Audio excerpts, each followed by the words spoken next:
So welcome everyone, and this is Jane Gruba Chevalier, newly of the Concord Land Conservation Trust Executive Director, and Delia Kay of the Natural Resources Division.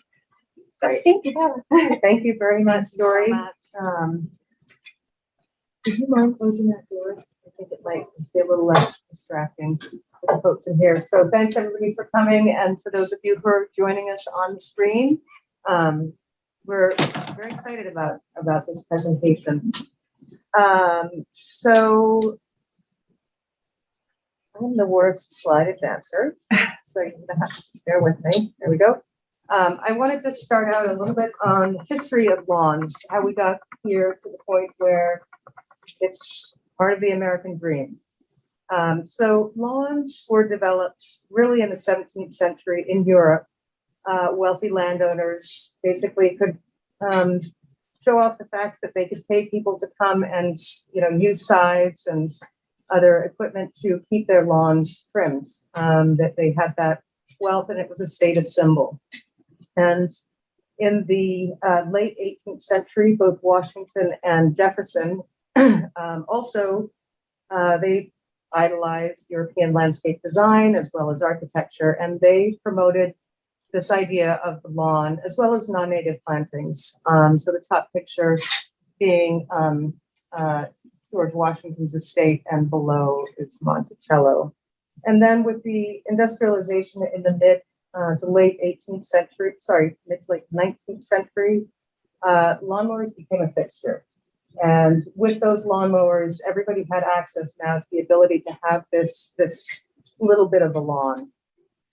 And a little bit later, we see that post-World War II, the Levitt family was a big developer of residential subdivisions. The photo on the right is an aerial photograph of a subdivision that went in on former potato fields in Nassau County on Long Island. And not only was it, a massive subdivision that was put in place, but a signature item of the subdivision style, and these were constructed elsewhere in the country, was to include an area of lawn. So everybody had a finished bit of lawn. It was a cheap way to sort of clean it up a little and provide a finished product to the homeowners. And one member in particular of the family was really, really interested in making sure that people had these lawns and that they maintained them. And in their deeds, they had a requirement that they had to mow weekly between April and November, which is pretty amazing. That was, 1948 to 52, I think this construction was. And cities, towns, homeowner associations, condo associations still have a lot of these requirements for, keeping your lawn in a certain manner.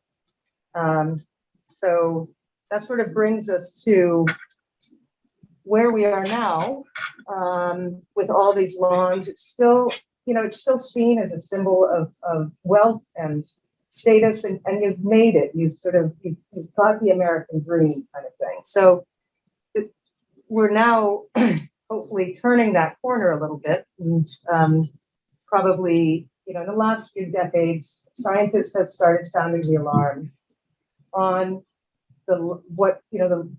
this amount of lawn, what it's doing to our entire ecosystem. This is an article that came out in 2018. It was published in the New York Times. It's called The Insect Apocalypse. And if you want to read something that's really, really just staggeringly unsettling, but also has some hope, it's a very good article. What struck me about this article was the opening paragraphs, where the author speaks about the facts that,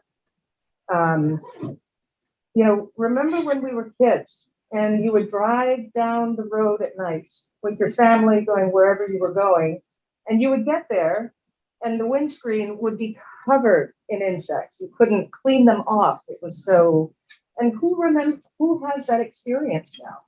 It is so vastly different. And one of the statistics from this article was that this monarch butterflies fell by 90% in the last 20 years.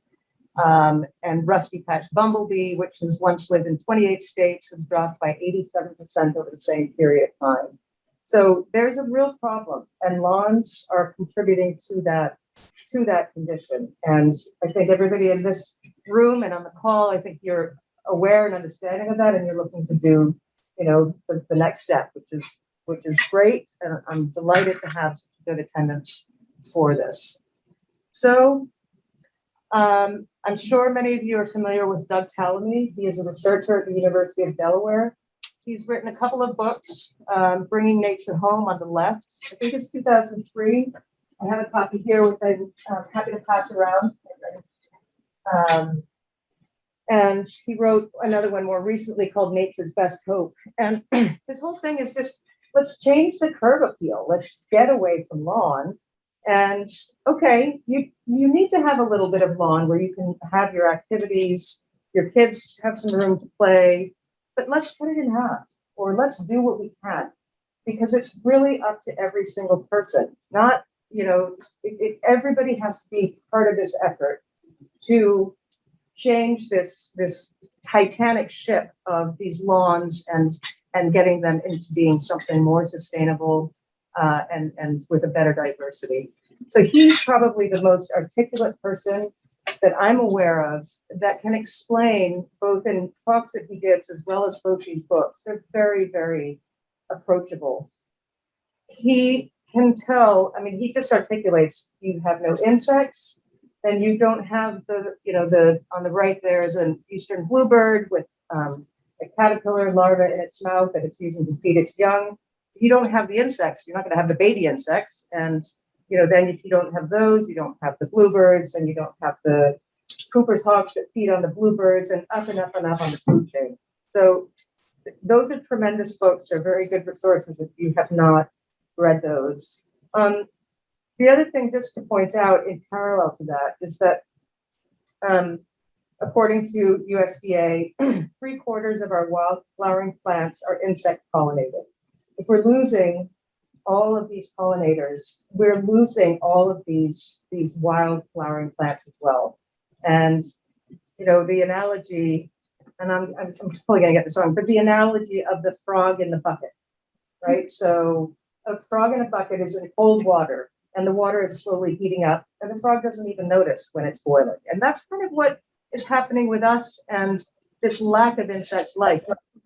For me to read that article and be struck by the fact that I don't remember noticing that those insects are no longer on my windscreen. So, we're coming to a point where we really need to take some activity, and being here is part of that, and then educating your friends as well. I hope everybody will go and get their lawns into natives and talk to their friends. It's a great talking point, The other thing about insect pollinated plants, 35% of the world's food crops rely on insect pollinators. So we're putting ourselves in jeopardy from a food standpoint, a food scarcity and food safety standpoint. I don't think any talk is complete without some discussion of invasive species. And I kind of tried to figure out where to put this in, and it comes right before the slide, I think, that I speak about biodiversity. But, we have a whole host of invasive plants. And what I wanted to just speak on very briefly is why that's a problem and how it matters in terms of our native ecosystem. So invasive plants are those that did not grow in this part of the world. They have not evolved here. This is a European swallowwort, and it was brought over, I don't know, some were brought over as ornamentals, some from over in ballasts, some, the government 100 years ago or 50 years ago said this is a great living fence. There's a lot of forced and unforced introductions. But anyway, this is black swallowwort.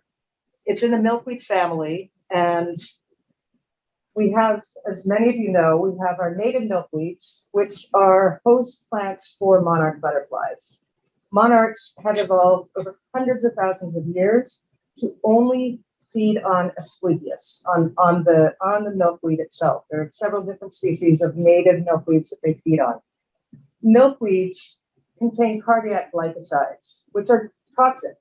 So the evolutionary strategy of the monarch and the milkweeds is that the monarchs have evolved to metabolize these cardiac glycosides, which then in turn, a blue jay tries to eat a monarch and it spits it out because it tastes bad and it will never touch another monarch again.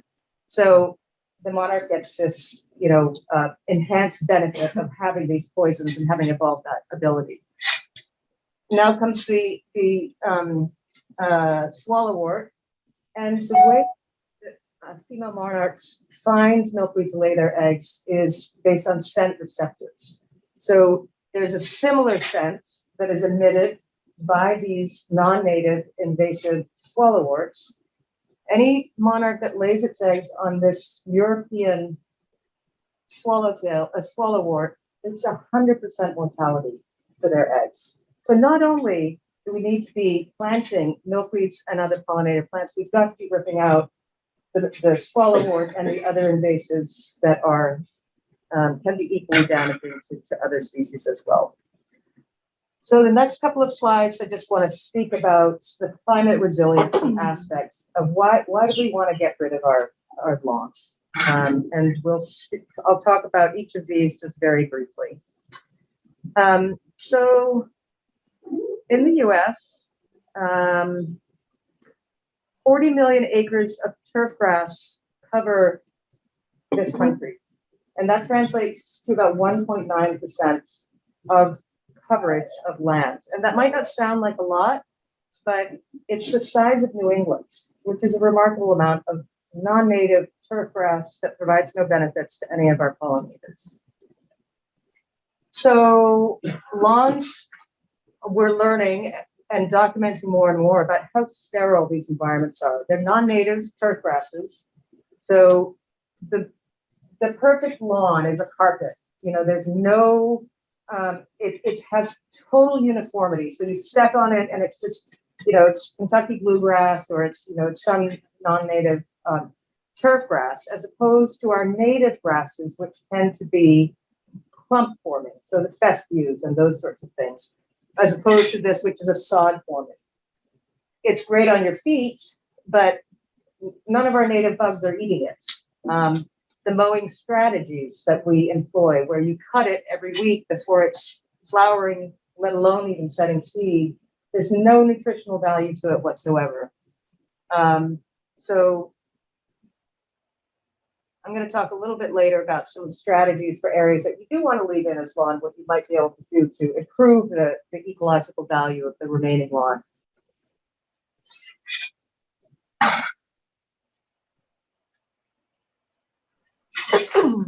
So any vegetation, I meant to ask at the beginning of this presentation, I apologize I didn't. How many people in the audience are familiar with gardening, botany, anything like that? If you feel comfortable, raise your hand. Okay, great. So I would say a third to a half of you have a level of comfort. And then others are interested to learn more. Is that an accurate assessment? Or you could say clueless. I would never say clueless. So with carbon, every organism emits carbon, right? So well, I guess we're not going to go too far down into that. But lawns will sequester some carbon because they're plants. But the amount of inputs that you need to put into a lawn far outweighs, so I'm talking about the fossil fuels that are needed to mow your lawn and the leaf blowers that drive everybody up a wall and the weed whips and the fertilizers, which are fossil fuels, and all the amendments. These are an incredible outbalance. So they're carbon sources as opposed to carbon sinks. When we look at reducing lawn, we can look at how much less irrigation we have. And it's a staggering amount of irrigation. There's this, it was either NASA or NRCS that demonstrated that lawns are the single most irrigated crop, and that's in quotations, single most irrigated crop in this country. Not corn, not soy, not cotton, it's lawns. And part of the problem is just spray irrigation, which I mean, I'm sure everybody's seen it. You're driving down, it's raining, and that really green lawn has the sprayer going. So there's drip irrigation, and there's other ways to combat losing so much water into the atmosphere. But lawns themselves, they require so many inputs just to keep them green because they're not native. The pesticides and the fertilizers, as well as the nitrogen. All the fertilizers that you can buy locally, to put onto grasses, they're full of nitrogen because it's like giving your kids sugar, right? It's that quick energy, and they're zooming around, but they don't build the strong, deep tap roots. They are, washing off. A lot of these pesticides and fertilizers are washing off, and they're getting into our waterways. Our wildlife are eating them. And they're completely not necessary. So what if you do want to have some remaining lawn, which I think everybody does? I mean, we've tried at my house to do like a 50-50, where we've got this small area of lawn, where we can play badminton and this sandbaggy game and what have you. I understand the cornhole is just such a silly name. So we call it sandbaggy at home. Anyway, so the photo on the left is your leaves that have fallen, and this time a little bit later this time of year, and you can take a mulcher and you can mulch them up. I personally don't. I actually just take all my leaves, I rake them up, or have my son rake them up, and I put them in all the beds, and by June of the following year, they're completely broken down. So even if they're whole leaves, and that includes, I've got a Norway that tends to be very hard to break down, but even those, they take a little bit longer, but even those will break down. The photograph on the lower right is a field of dandelions, and I'm going to ask everybody just to embrace the dandelions. A weed is only a weed if it's a plant that you don't want to have there. It's actually one of the best foraging sources. It flowers early. Honeybees are coming out. Honeybees flock to dandelions. And, you see people with a little spray of herbicide, and, I want to talk to everybody when I see them doing that. I can't, but it's, we really need to shift our perceptions of what we think of as weeds, because this is of high value. It's not native, but it's also not invasive. So, we could talk more about that if anybody is interested.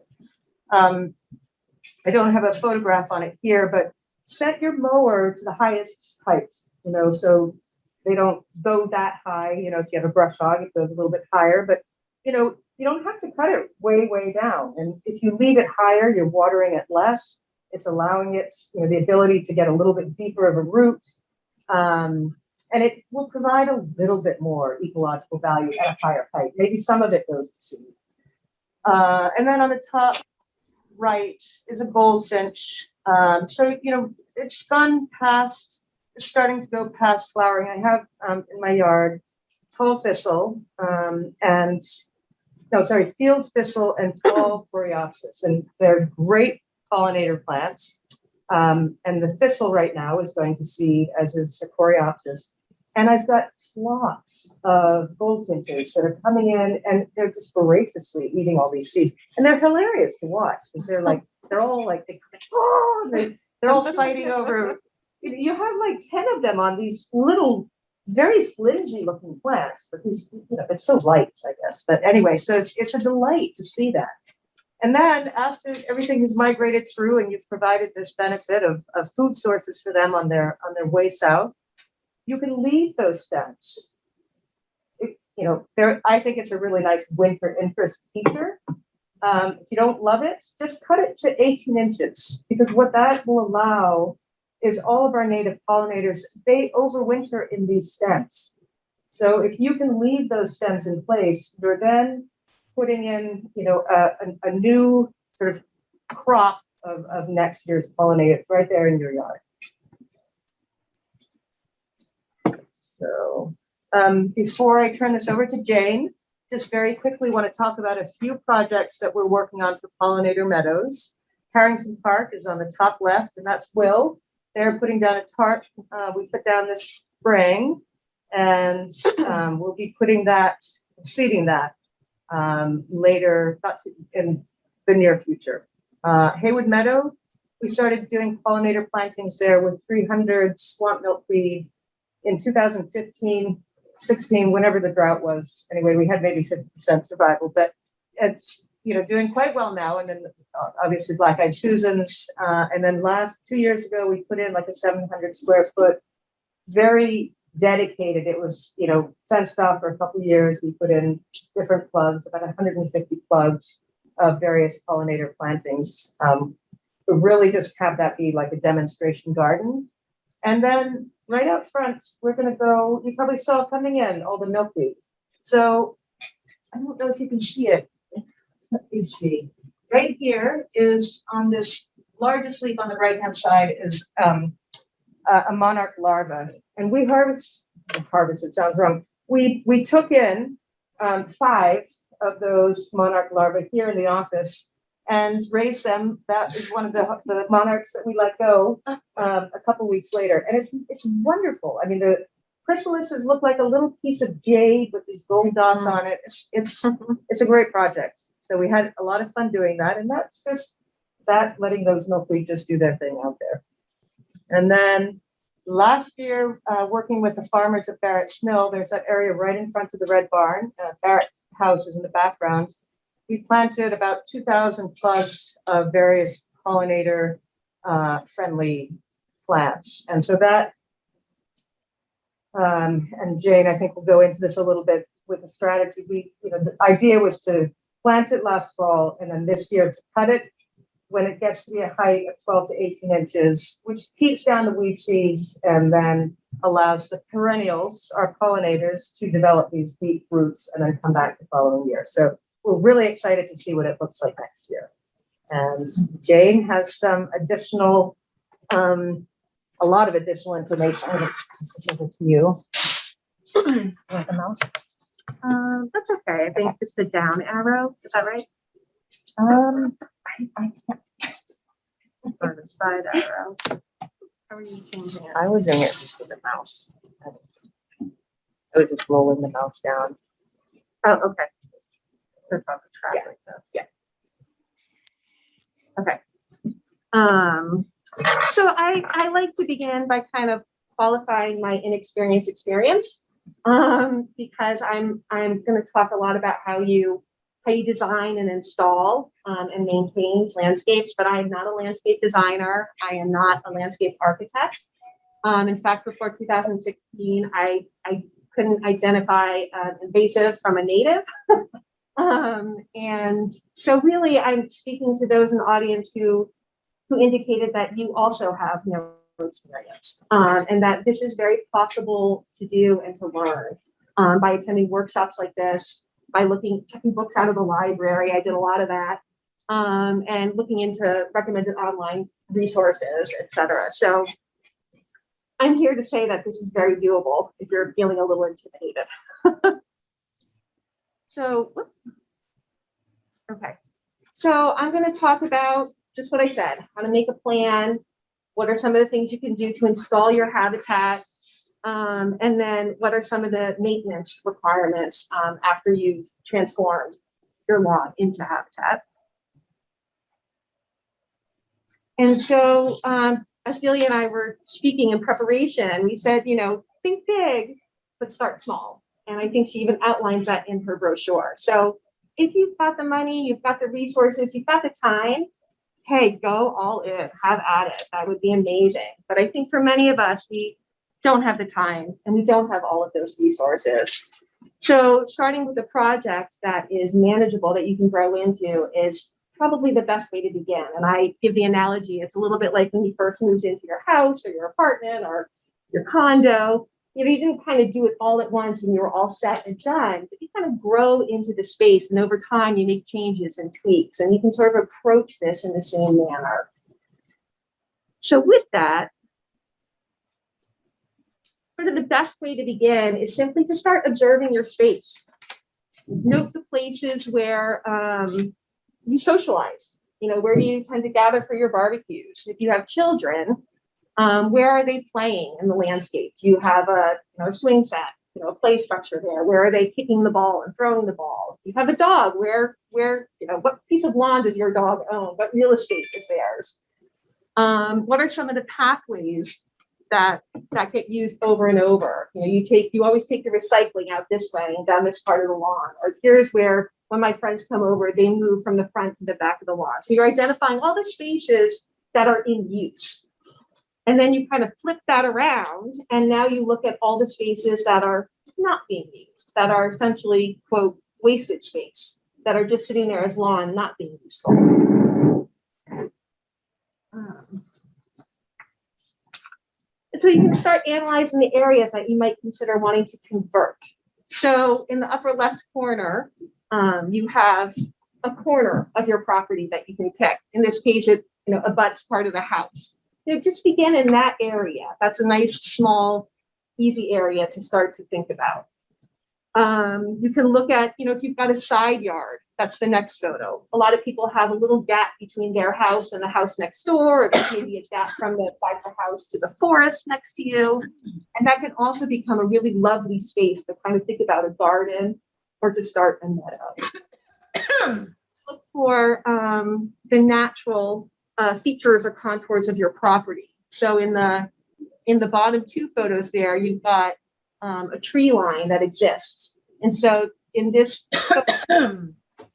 extended that into the lawn, and working off of that tree line, added in some plants to start to create a gardenscape. The photo on the left, this is a house that is towards the bottom of the hill.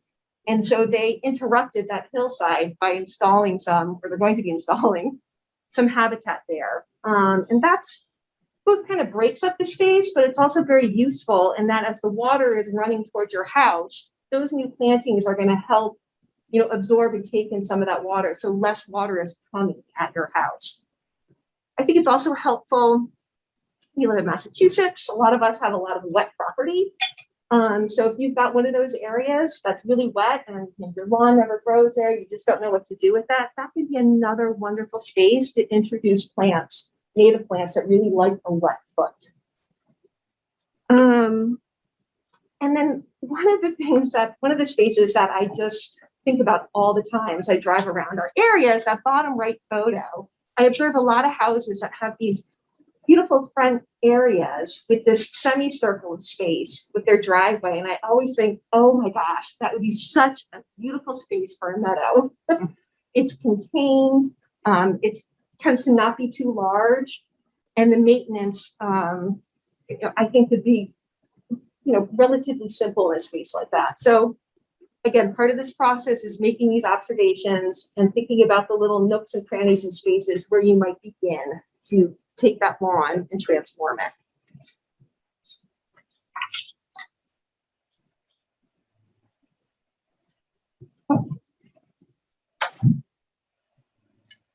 So once you've sort of determined the area of lawn you want to work with, then you want to start investigating what are your site conditions.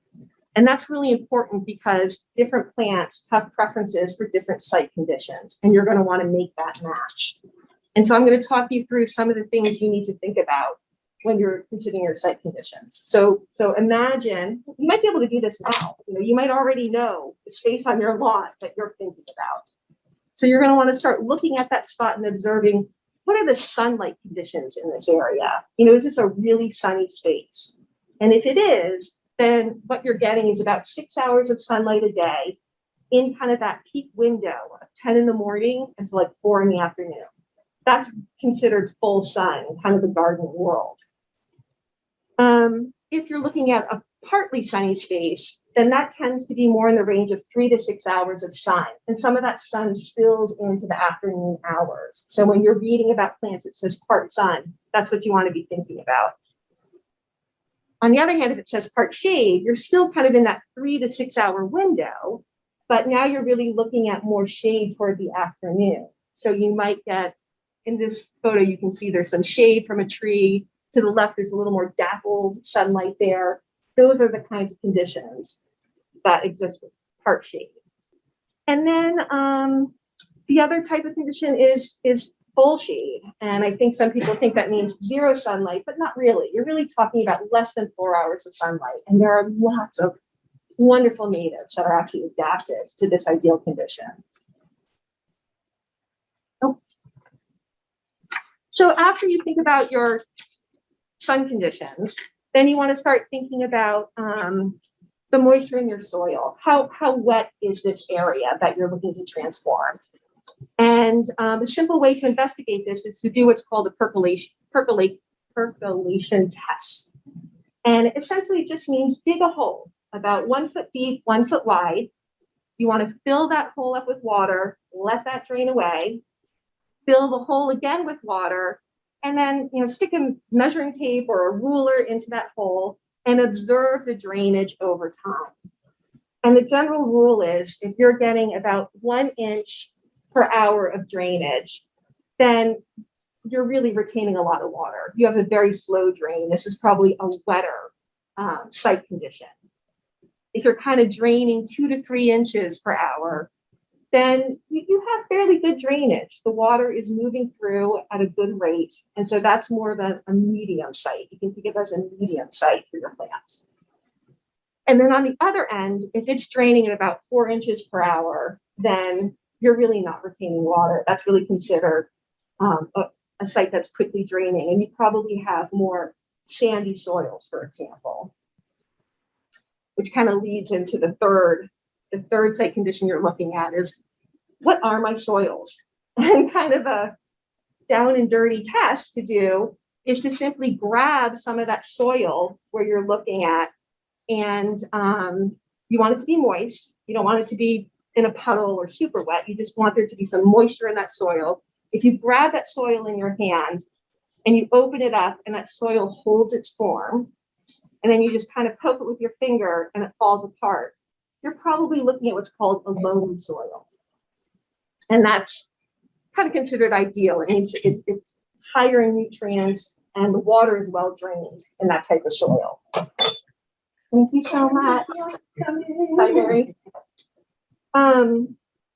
If you grab that soil again, squeeze it, open your hand and it holds its form, and you touch it and it still holds its form, it's not doing anything, then you're really looking at a clay soil. And then the third way is the third type is when you're holding that soil, you squeeze it and you open your hand and it just comes apart, it crumbles without even touching it, you're really probably looking at sandy soils. So there are more sophisticated ways, but this is kind of a quick way to assess what type of soil you've got. And then finally, a lot of people talk about testing your soils. And you can readily do this by taking a soil sample. You can send it to UMass Amherst. I think it's, in the range of like $20 a sample. It's not really very much at all. But the importance of doing this is to really test for the pH of your soil. Some of our native plants like a more acidic soil, some like a more neutral soil.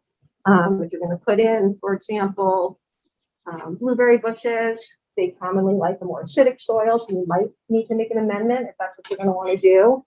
You also want to test for any contaminants in your soil, especially if maybe this is a new property for you and you really don't know what the previous owners have done.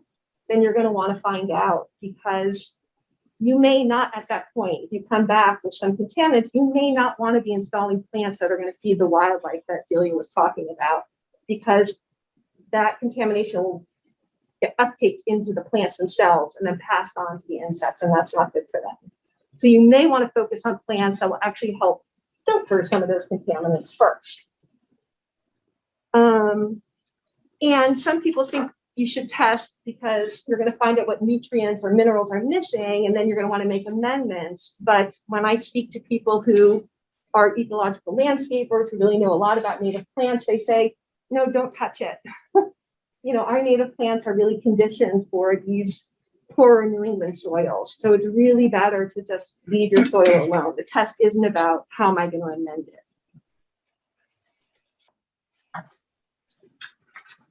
So then once you know where in your line you're going to make changes and you know what your site conditions are, then I recommend grabbing a piece of graph paper and measuring the site to scale.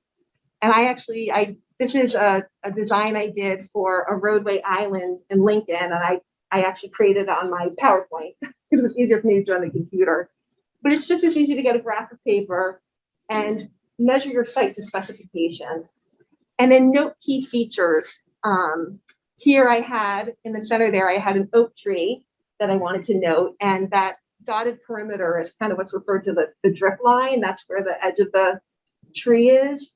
And so I knew that I was going to have more shady conditions under that tree at certain times of the day. And then my little dots are actually to scale, and those are roadway signs that I had to consider. I didn't want the plants to grow above the roadway sign, and near the road and the crosswalk, I needed to have really low growing plants for safety and sight lines. But you might have, you know, a lamppost that's in your area. You might be planting around the lamppost. You might have, you know, a fire pit or a shed, you know, where you keep your gardening tools or something. So put everything into that site that you're looking to transform. And then you can use tracing paper and lay that over your graph and grab your crayons and grab your, you know, colored pencils or whatever, and then you can start working on your design. But before you get there, actually, there's really a much simpler way to begin that we've already discussed with some people before we began. And really the easiest install is to just stop mowing. Just let it go. And, you know, here you can see that that's what has been done in this yard. And they've kept a mowed pathway, so it doesn't look quite as messy or as unruly, but simply they've let it go. And if you do that, over time, this area will diversify. You know, some of the native plants will start to come in. This time of year, for example, you see in our fields, the Joe Pye weeds and the goldenrods and the asters, those things will find their way. But if you want a little more diversity, a little more quickly, I guess, then you can also augment your site. And so you can choose to introduce species now, and you can do that either by introducing plugs, or you can do that by introducing seed into the space that you are going to cease mowing. Now, having said stop mowing, you do need to continue to mow at least once a year. And the reason for that is if you don't, this is New England, and some of the more woody species plants, some of our shrubs and trees, our open fields and meadows want to naturally go into succession. They want to become forest over time. So you need to maintain some mowing in order to keep that transition from occurring. It can also help mitigate against some of the invasive plants that we discussed. So to augment, you know, you can, like I said, you can introduce plugs and you can introduce seed. Here's a little blue stem, which is a fantastic meadow grass. You can introduce purple love grass. Prairie drop seed is another good one. Those are lower growing. Some of the taller species you could put in are big blue stems and switchgrass. Those can get quite tall, like 6 feet, 7 feet, 8 feet tall. And I think those are more clumping grasses. There. Yep. So they can kind of shoulder out some of the other species. But you're also going to want to put perennials into the meadow. A lot of people think meadow is just grasses, but it's not. At least 50% of your meadow should really, or more than 50% should really include the perennials. And it should include them from April through October, early spring through late fall, you want to be thinking about.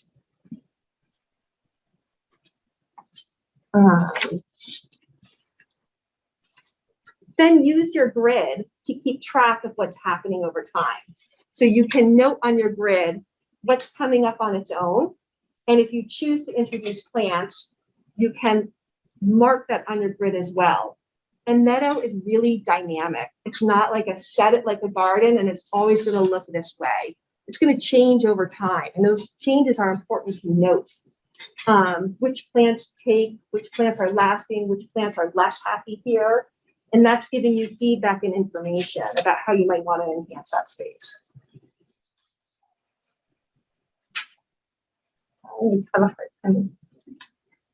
That's a push it. Oh, there we go. Okay. So I just want to speak briefly here about the importance of planting for at-risk pollination systems. There are a wide variety of fantastic native plants. And I think as you begin and you look at this list of options, you might start to get really overwhelmed. Well, I don't even know what to pick or how to begin. Beyond my site conditions, how do I sort of narrow this down? And I think a great way to think about it is to focus in on our pollination systems. Most of us don't have the acreage or the capacity to, say, target grassland birds and other wildlife. But I think just about everybody, even the smallest of space, can have an impact for our native wild pollinators. And this is really crucial in our ecosystem because our native wild pollinators are what's called a keystone species. That means that what they do provides support to all the other wildlife in the ecosystem. So they're pollinating plants, which is letting those plants reproduce, and then other insects and smaller mammals and the amphibians are then using that for habitat, using it for food, using it for shelter, using it for reproduction. So without those processes happening, then those plants are going to disappear, and then all those other wildlife are also going to start to disappear. And we find ourselves in what's called an ecosystem collapse. And I know some people who think we're already there. And so the importance of focusing on the at-risk species, I just want to highlight that for a minute, because we talk a lot about biodiversity. And what that means is a biodiverse environment means you've got abundance, you've got variety, you've got genetic variety in there. I think often people plant these prepackaged seed mixes and they say, oh, I see lots of bees. But if you look at what you're seeing, you're frequently you got two more common species. You've got the non-native honeybee on it, and you've probably got Bombus impatiens, which is our most common bumblebee. And based on historical data, that bumblebee's numbers are actually doing better than they have in the past. What you're not seeing are some of the other critical bumblebees, wild bees, other wild bees, wasps, beetles, flies, etc. And that's crucial because the pollination system is about both the pollinating insect and the plant that it services. And not every insect goes to every plant, and not every plant attracts every insect. These are relationships that have co-evolved over millions of years. And so as certain species disappear, certain insects disappear, those plants that they service disappear. And then that means when that plant disappears, maybe that's a host to a butterfly or a moth. And then that moth or butterfly disappears. Or maybe that's where certain birds eat that seed. But if that plant disappears, then that seed is no longer in the ecosystem and that bird starts to disappear. So we already have species loss. There are 2 bumblebees that are already gone from the state. There are 2 that are highly at risk, Bombus curvatus and Bombus vagans, and I'll talk about that briefly. And then we've got a host of other butterflies and moths and beetles and plants, over 250 plants that are highly at risk. So it has a huge impact.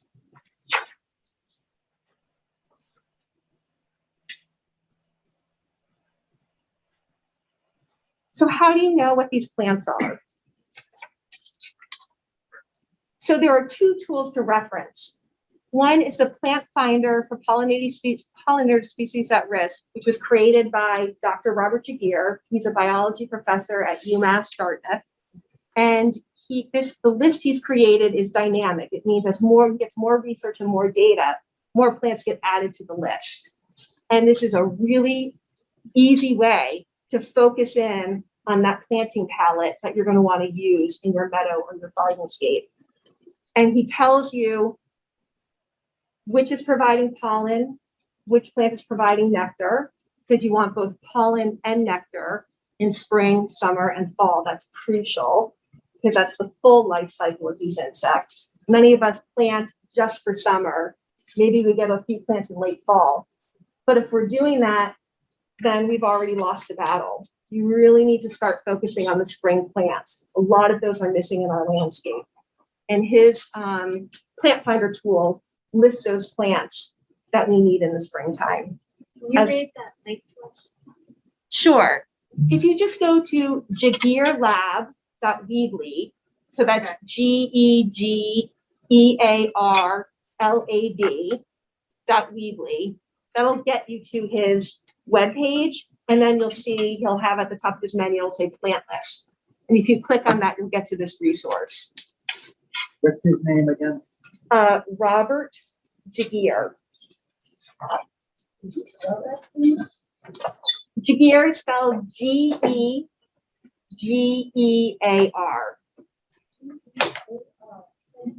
Mm-hmm. Would you be sharing this PowerPoint with me? Yeah. Yes. Oh, okay, then I won't ask, yeah. Okay. We'll work with the library to get this posted somewhere on their site, or if not, we can post it on the natural resources. Okay, Yeah, you bet. So then the other tool that might be useful to you is the Lincoln Land Conservation Trust published a Lincoln Pollinator Action Plan. And in it, they created several toolkits that kind of reflect a lot of the landscapes that we're most familiar with in this area. So there's a toolkit for meadow and woodland. There's a toolkit for an old field habitat. There's a toolkit for a wet meadow. And then there's a garden and lawn toolkit as well. And in that toolkit, there's actually a whole section that tells you how to transform your lawn step by step. And there's a whole section that tells you how to build a meadow step by step. And that action plan is based on the research of Dr. Jagear. He was a consultant on that project as well. So you can be certain that the plants you're looking at in there are tied to this research. So once you have these tools, you can begin to create your plant list because you know your site conditions and you know you're going to target at-risk pollination systems. This is the plant list that I created for the graphic that I showed you for the roadway islands that I did. And so for there, I focused on plants that had really tolerated medium soils mostly, but I also have plants that are more shade preferred or have a shade preference because the East Island is really shaded, but the West Island gets a lot more sun. So I had sunnier plants at that end. I also, for my site, some of my special features, as you'll recall, I had signs. So I needed to have low growing plants in different areas, and then other areas could tolerate taller growing plants. So I put that into my plant list. I put all this information into there. I also noted what nectar and what pollen I had for each month, just to make sure I was covering the full season. And then I wanted to note for the land trust, which species we were targeting as well. So if I pick on Bombus fervidus, I wanted to make sure if I had some resources in spring, there wasn't suddenly a gap in June and July where I didn't have anything. So I wanted to make sure that I was tracking all of that. And you can do the same. And it's helpful to create this list so that when you get back to your graph, now you know what plants you're working with. And it's much easier to start creating your palette if you're going to install or augment that meadow, if you're going to install from scratch or if you're going to augment the meadow. And as I said, I did mine on the computer, but you can overlay your graph paper and get out your pencils and just color code all the different plants on your list or number them. And what I did is you can see across the site, what I tried to balance, because on my list, I noted the colors of the blooms. I wanted to make sure that I had color kind of across the whole site, right? I don't want to end up with all purples over here, all yellows over here, and only orange over here. I wanted yellow and purple and orange to go across the site. I also wanted to make sure that plants were in bloom spring, summer, and fall across the site. I didn't want to cluster just spring here and only see fall over here and etc. So again, I was distributing it across the site. And because in my plant list, I had noted all of that, it made it really easy for me to start filling in the spaces and figuring out where I wanted to put things. I think a really important guideline you'll note on the map is that these plants are grouped together, or it's what's called a massing. So rather than peppering one here, one here, one here, one here, you really want to mimic our natural landscapes. If you observe what's occurring, you'll see that plants tend to group and cluster together. And that's important because that's the way our pollinators forage. They're not interested in expending energy to find something here, and now I got to go over there, and now there's something over there. They want to go and find the buffet. That's where they want to spend their time. So you want to create the buffet and put, you know, all your meatballs here and all your spaghetti here and all your garlic bread here and what have you. It's the same kind of concept for them. And then this distribution also speaks to the aesthetics of your site. So as you think about and you distribute the color and the heights and the seasons things bloom, that's what's going to give you sort of the interest in the aesthetic that you're looking for. So the other helpful thing about the grid is when it comes time to order your plants, if you're ordering plugs like we have today, or if you're ordering seed, you know how many you're going to need. So for example, this site was all filled in by plugs, and I could readily tell, circle. So I think like up here, maybe I had lupine, and lupine grows 1 foot wide, average. So I know that each square is a foot, and I could literally go and count 1, 2, 3, 4, 5, and I knew I needed 20 lupine and that made it really easy. Or down here, I had the orange is I think butterfly weed. Yeah, it's butterfly weed. On average, that spreads about 2 to 3 feet. So then I might count every 2 dots. You know, I need 2, 4, 6, 8, 10. So I'm going to get 5 plants there. And I usually err on the side of, if your budget allows, more plants than not. You want to plant with density rather than really spreading things out. And then if you're ordering seed, it's really helpful to know what the square footage of the space is that you're spreading your seed. So again, with the grid, you know, each little square is 1 foot by 1 foot, and each larger square is 10 feet by 10 feet. You can more readily visualize how much square feet am I covering with seed. And then as you speak with, you know, the nursery that you're working with, and you convey that to them, they can more readily tell you the quantities that you're going to be looking for. So a big question is, where do you source your plugs and plants? And the Native Pollination Task Force of the Metros Conservation Alliance, which our chair, Freddie Gillespie, is here today. I want to wave your hands. There you go. We've really done this work for you. So if you go to our website, you can look up the plant you're interested in, and it will tell you which nurseries are carrying it. Or you can say, this nursery is closest to my house. What plants are they carrying that I want to get? So you can kind of approach it in 2 ways. So this is a great start. Be mindful as you look at the list that not every plant is available right now, right? Some plants are more available in spring. Some are going to be available midsummer. Some are more available in late fall. So before you think you're going to just run out and be able to get everything you want all at once, you should call the nursery if you're not familiar and find out, do they have this plant in stock, or when will they have it in stock? What's a plug versus a plant? This is a plug, so something that really comes in a bit. It has some root structure associated with it, but you know, usually when we talk about plants, you're talking like a larger container. These are smaller, younger plants. So it has to do with the age of the plant. Yeah, it does. Yeah.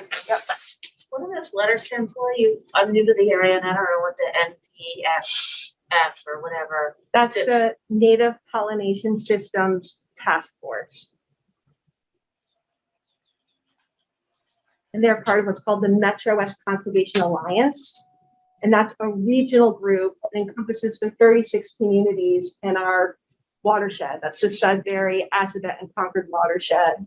And so it's a collaborative group that works on invasive control and it works on pollination systems, among other things.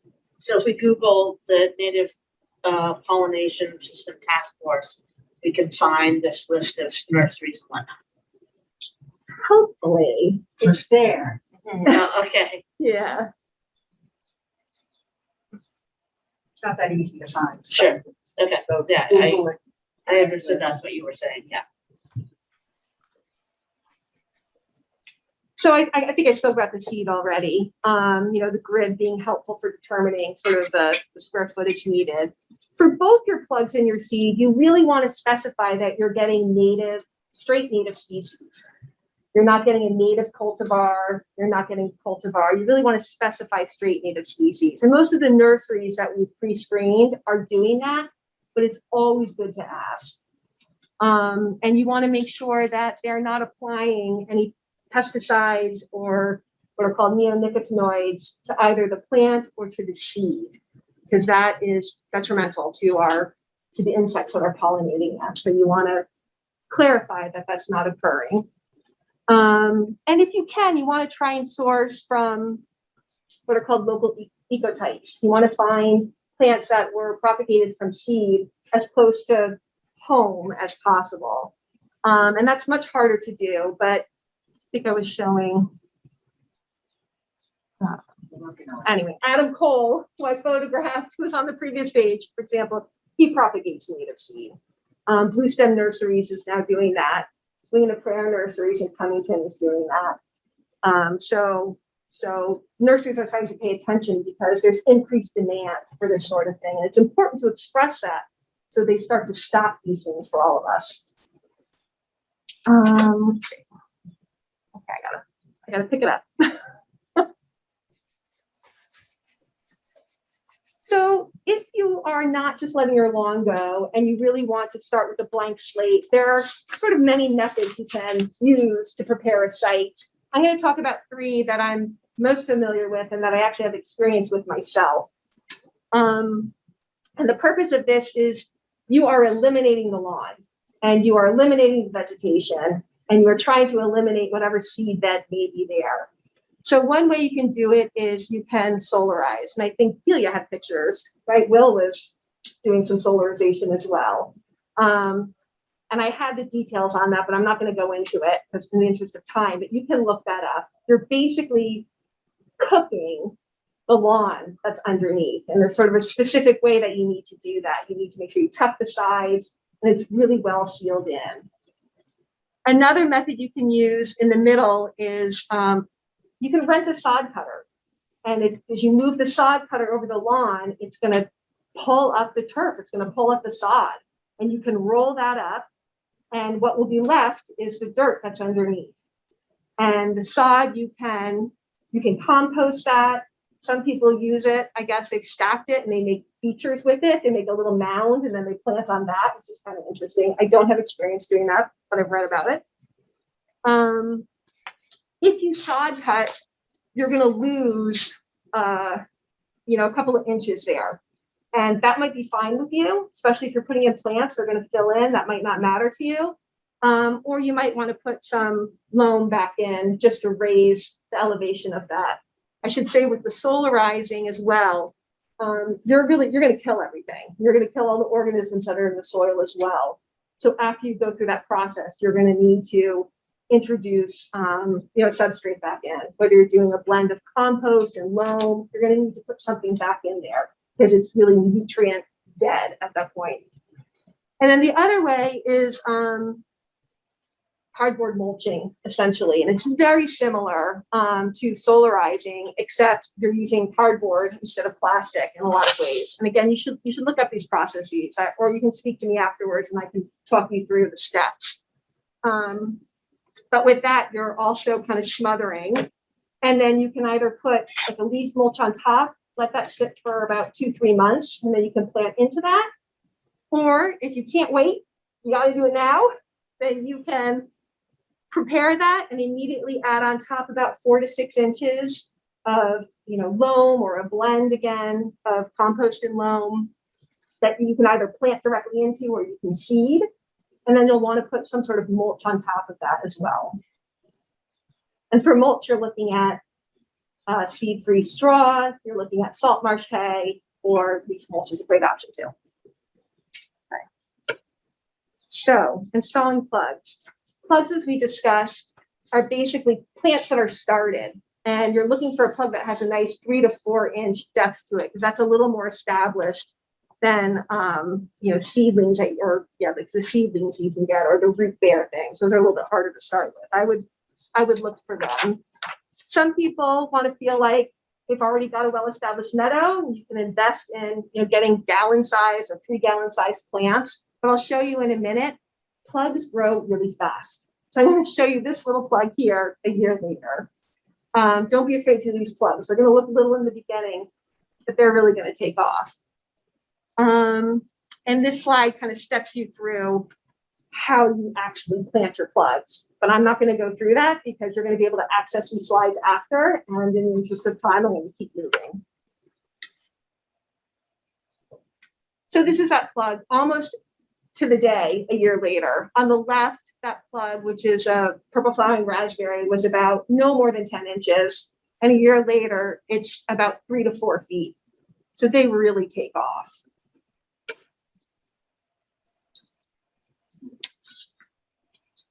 If you're not using plugs, you can seed.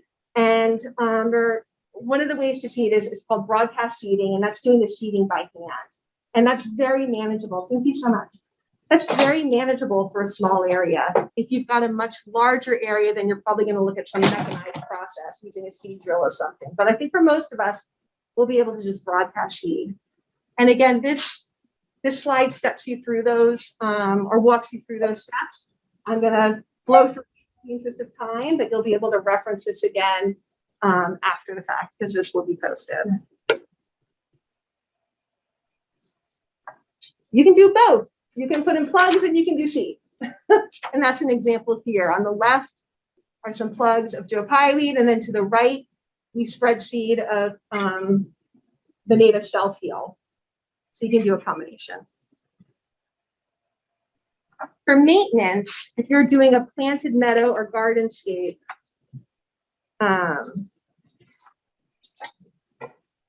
really in that first year, you want to pay attention to the watering as things are getting rooted and established. You want to kind of think about an inch of water a week. If you're not getting rain, then you're going to want to water those plants, and you're going to water them at the base because you really want to encourage those roots to grow deep, as opposed to, which is never a good idea anyway, doing an overhead sprinkler. You're going to want to really target the plants. You're also going to want to pay attention to weeds because those compete for nutrients. And they can outshade your plants. So you're going to want to be removing weeds in that first year. And if you've got rabbits or deer, then there are different natural products you can apply. Plant skid is one of them. Share the word if they were. What's that? I've tried a bunch on the rabbits in my backyard. I'm still looking for the one that worked. Oh, is that right? Yeah. And some people do a home brew. There's a lot of great mixes online that you can look at as well to deter them. When in doubt, if you have the opportunity, you can fence. It doesn't take much. You really just need a 7-foot fence. You can put in stakes and leave that in for 2 years and then take it down when We your can adopt the plants are fox. established. What's that? Adopt the fox. Or adopt a fox. Perfect.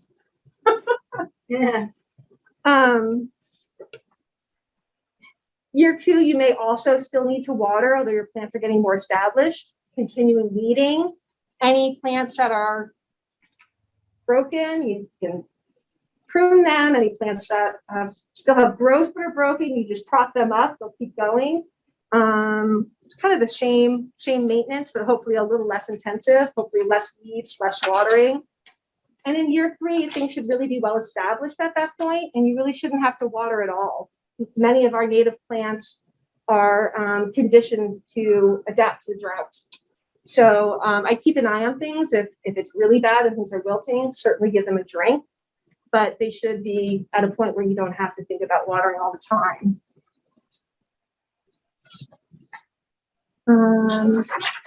And then, of course, you're always wanting to look for invasives. So if anything starts rearing its ugly head, you're going to want to remove those invasives right away as you spot them.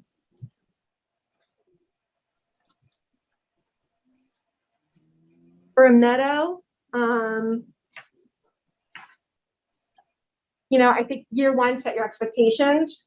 It's not really going to be a showy display. Things are, again, really trying to establish themselves.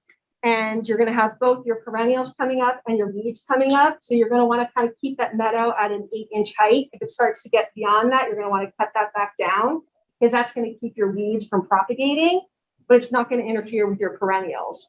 And it's going to give them the sunlight that they need to flourish.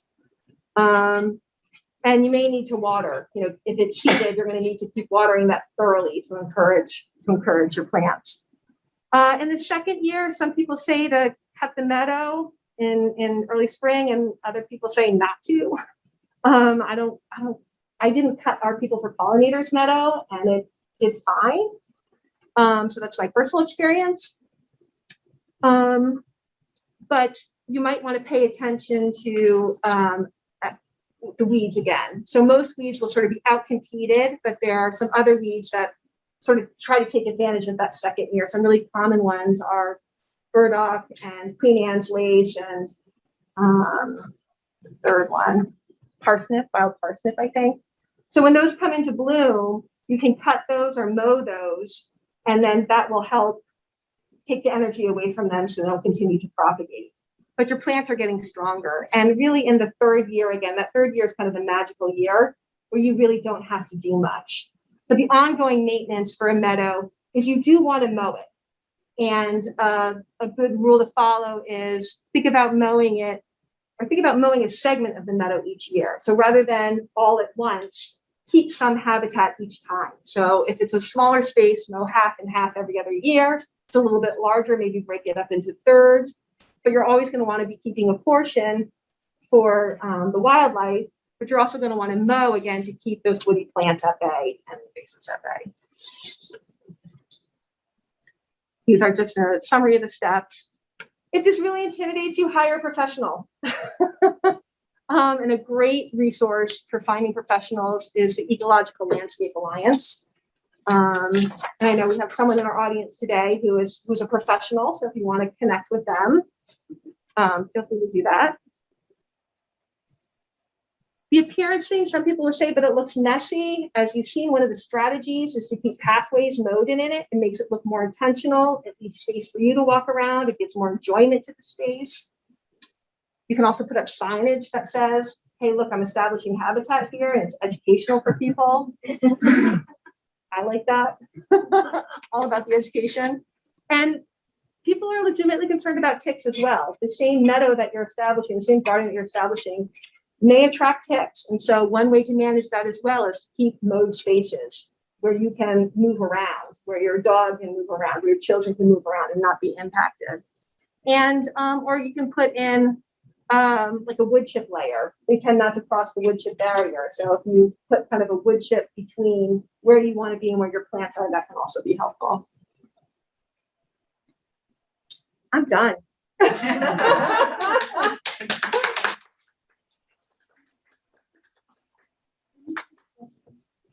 Yeah. Yes, please. I have such a habitat. We left our house for 2 years unattended, and when we came back, we tried to clear it out a little.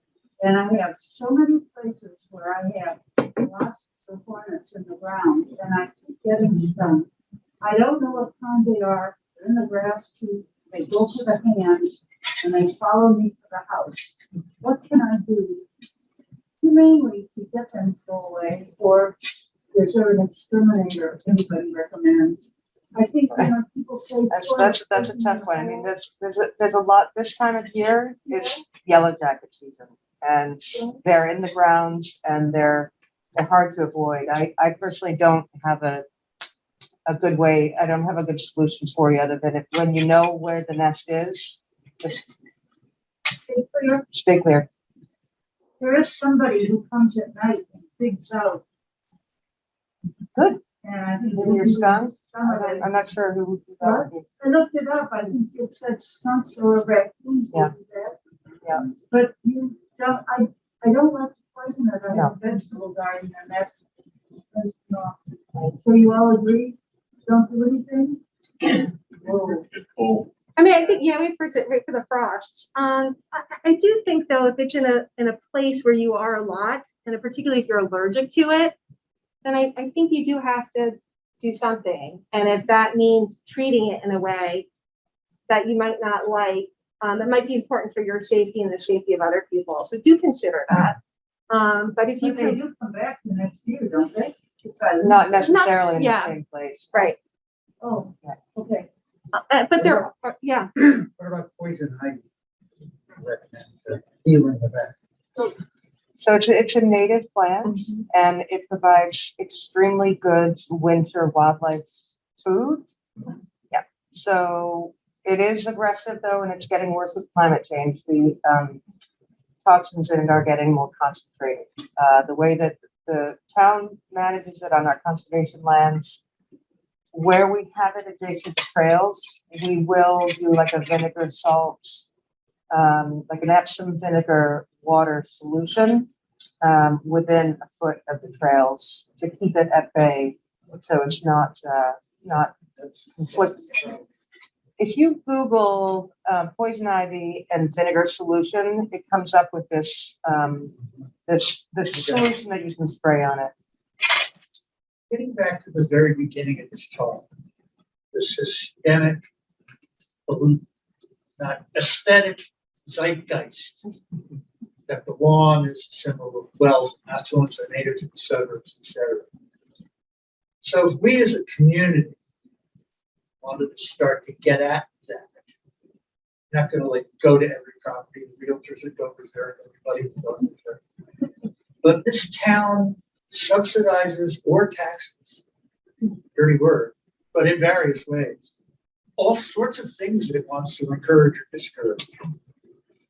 And I mean, there's a watering ban, so that's water use, but that has an impact on, now you're seeing these signs pop up. I have a well, don't blame me. Right? My next door neighbor just put in a well. Great, okay. So now she has a big lawn. That doesn't get at the larger problem of water. So I wonder, and I'm just thinking this now, whether there aren't policies. We require people to do stuff with their property with trees, and developers to do this or that with trees. Whether to get at the systemic problem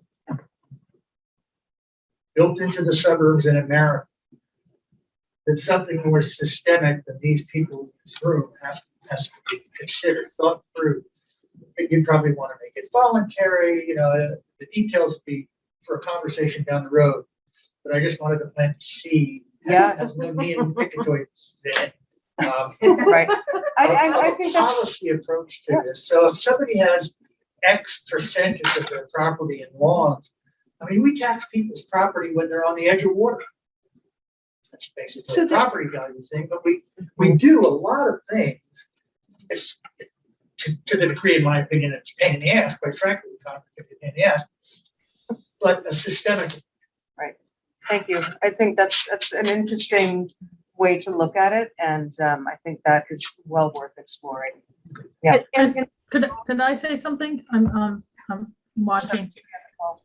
I think that if we develop as a town a way to honor the people that are being biodiverse and supporting good practices with a small sign that's, thumbs up or, something that educates, that we start to get people to think about, how are you doing better? I have a neighbor who others have complained she doesn't mow her lawn, but she's got the most biodiverse pollinator garden, but people don't know that. And I think it would be nice to have a really nice simple sign that says, I'm creating biodiversity and pollinators. A lot of signs that go up, and I just think that's a way you start to change public opinion. Or even more, you could subsidize those people's property tax. I mean, you could build this in with economic incentive. Yeah, Lots I personally, I would love to do that, but I don't think it's gonna happen. And there are two comments I'll follow up on, but the state of Minnesota, for example, does that. So they've got grants if you're putting in, and there are parameters for it, and they will support you. They will subsidize your efforts to do this. state of California is all over this with deer escaping to save water. Right, that's right, that's right. Freddie, and then you, and then Ayana.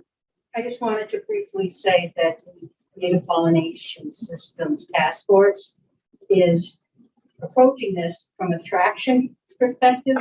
Besides doing education and outreach, we are trying to get at least one public display pollination preservation garden in each of the 36 communities. Thinking that when people see it and see it's attractive and get to know it, then they'll bring it home. It's just one way. You have to change public opinion, and people have to see this can be done. And one of the greatest places I'm working on now in other towns also, libraries, because you can use the library as education and outreach and citizen science and, outdoor classrooms. So that's something that's a really big part of it.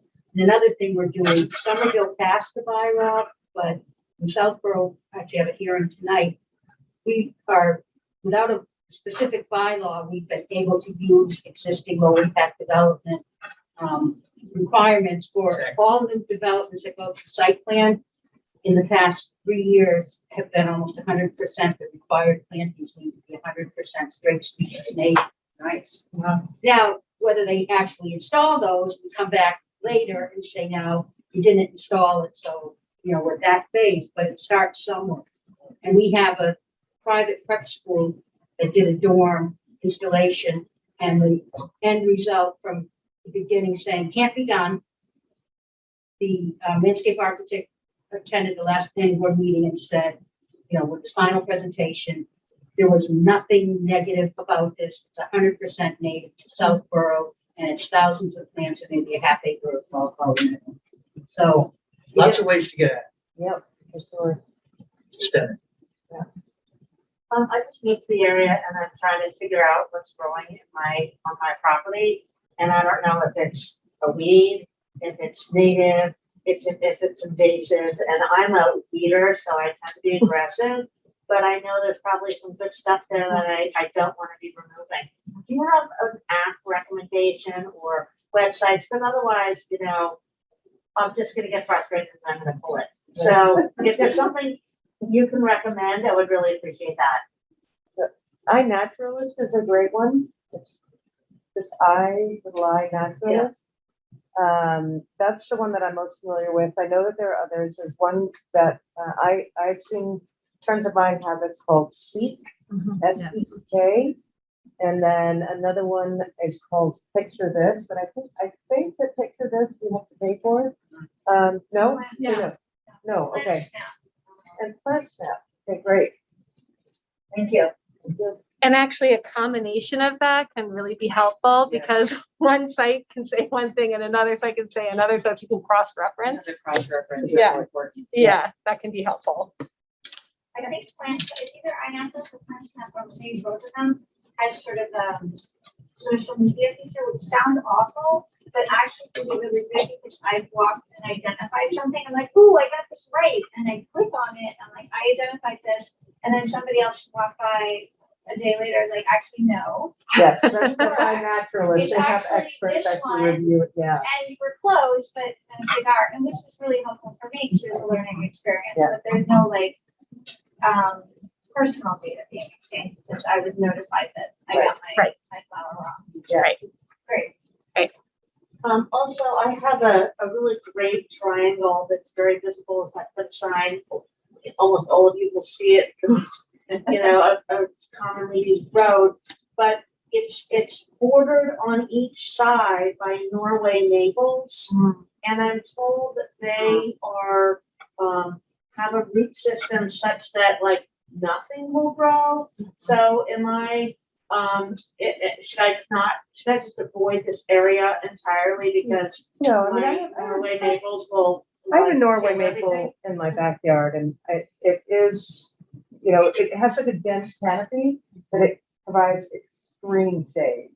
And I don't remember if Norway's are allelopathic or not, which means that they exude a chemical that, you know, inhibits. Are they allelopathic?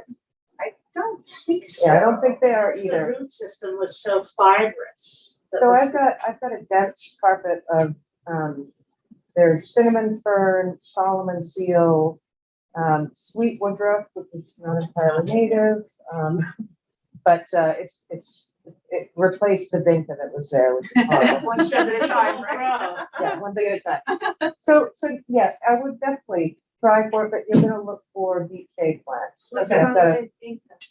what's wrong with vinca? Pull Oh, up God, vinca. I feel like it just sounds. No. I mean, if you pull up vinca, Yeah. look at what the soil condition is like underneath it, and I will guarantee you that it's gonna be hard, crumbly, completely nutritionless soil.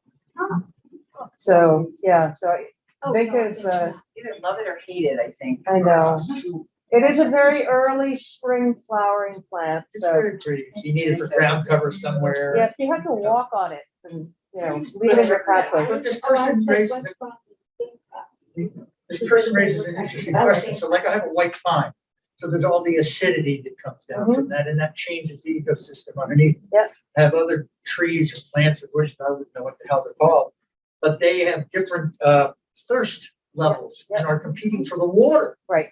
Right. So plants that need a lot of water, you don't want to put on a tree that is going to suck it all out. I mean, that's the variables get endless. I have Well, some stuff that's right next door road. There's road runoff right there. I And mean, the so- variables get the crazy. thing is to not get too caught up in all of that.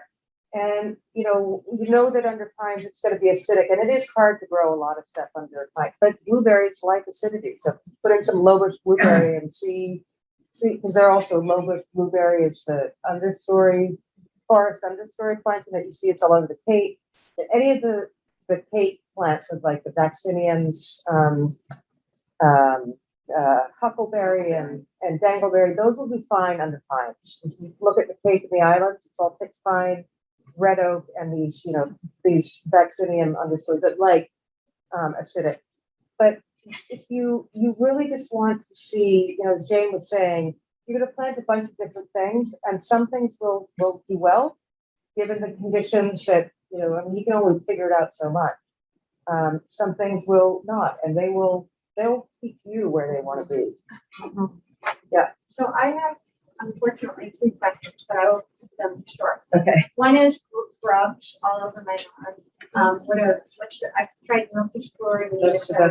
Yeah. And then 2, I have identified through UMass, I have an acre of land and I have probably a quarter of it covered currently by orange hogweed, which is absolutely nasty. Thank you. And I think I'm gonna try to cut it up and throw it out. And also, and should we toss invasives and not compost them? That's another question.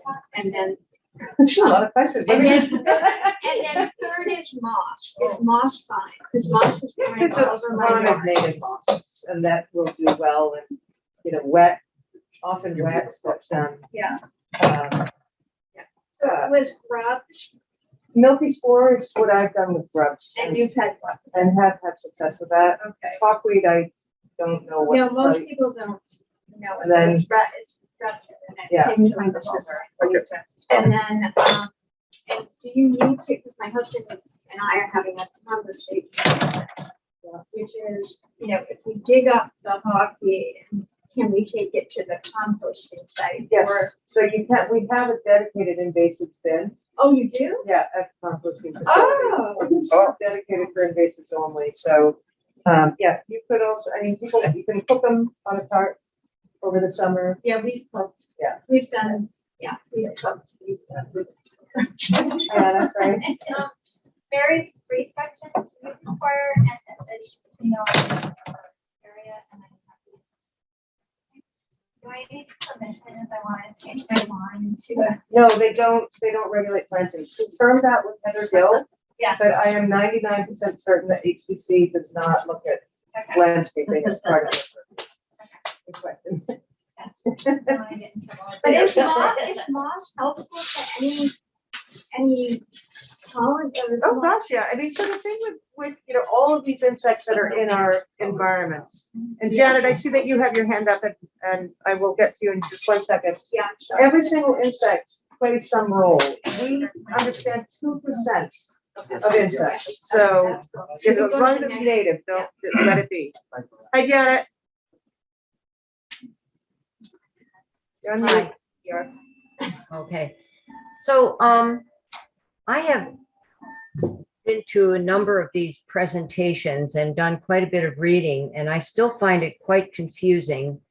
And I have a few specific problems, like I have a lot of deer, and so I've been planting an area with plants that I already have that are easy to get, and that if I lose them, it's not a financial loss. But I'm curious to know if they are really not cultivars of particular Speak plants. up, Janet. I'm having a hard Yeah, time you're gonna have hearing to you. repeat it, I think.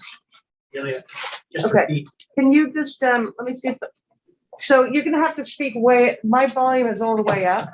So if you can speak up, Does it help for me to turn my volume up? yes, on your speaker. Oh, okay. Anyway, I've been to several of these presentations. I've done quite a bit of reading. I still find it very confusing. And I specifically would wonder if there's any possibility somebody could have office hours or something where we could take a snippet of a plant and ask for an identification or deal with specific problems. You can bring it down anytime. We'll take a look. Okay, I don't know that we would dedicate specific office hours to that, but I'm happy to take a look at any plant that anybody wants to bring in. How's that? right. Because I have such a deer problem, I've been trying to bring in things that I already have. So if I lose them, it's not a, you know, it is not a financial loss, and I haven't run all over the countryside trying to find a nursery that has them. The other thing so I would appreciate, I'll bring in some snippets. The other thing I found difficult is bee identification. I have some, well, giant hyssop, I think it's Agastache, but anyway, Yep.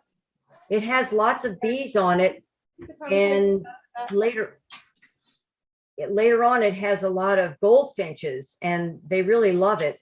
I have no idea what kind of bees they are. I've sent pictures and I get conflicting reports back about what kind of bees they are.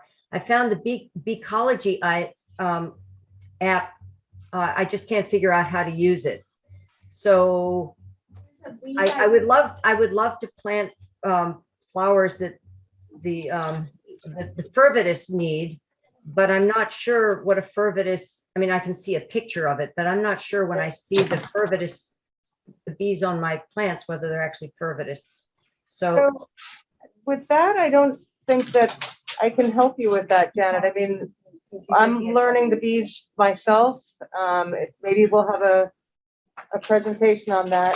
Stay tuned. yeah, that'd be really useful, because I'd love to make sure that what I'm planting is attracting what I want, but I you know, I can look at them and I can't tell. So, in the interest of time, I'm just going to quickly, we have 3 plants that we're giving away. Should just be able to list those out. Okay. Oh, you don't want them. You don't want them. I just stick them in the bag. Oh, I think. okay. Yeah. So we have 3 plants that we were going to pass out. And for those of you who are on remote, for those that are on remote, you can pick these up at either library branch, I think beginning the day after tomorrow. So the first one is Zizia aurea, which is heartleaf Alexander's. And that plant is actually the Aptera, which is the more common one in this location. Wasn't available, so I went with the aurea, which is actually only known in Connecticut and the New England states, but it's still fine for this area. It is an early spring perennial. And I just want to point out too, it's not just flowers. You know, you can plant trees and shrubs. Those also provide pollination sources for our pollinators. But anyway, we have 3 perennials for you here. This is a little guy. little-ish, likes full apart sun, pretty easy to grow, moist or dry soils, late spring bloom, and then you're gonna have pollinators and butterflies, and it has the advantage of being drought tolerant. The next one that we have for you is the agastache. That has a lovely, it's in the mint family, and it has a lovely aniscented leaves. This one is trickier to grow, only because it really wants well-drained soils. So again, full sun, partial shade, just make sure where you put it, it is in well-drained soils. This one is a big pollinator plant, butterflies, pollinators, as well as occasional hummingbirds that come to this. I love this plant. I love this plant. And this one, Janet, if you're on the call, minimal deer and rabbit browse. A lot of the more aromatic plants, the browsers don't like them as much. So I have an arrangement with the rabbit in my garden, by the way. I say to him, you can have all the clover that you want. You go after my forbs. You are lapin ou moutard. And so far, he's listened. So I don't know if that'll work for you guys.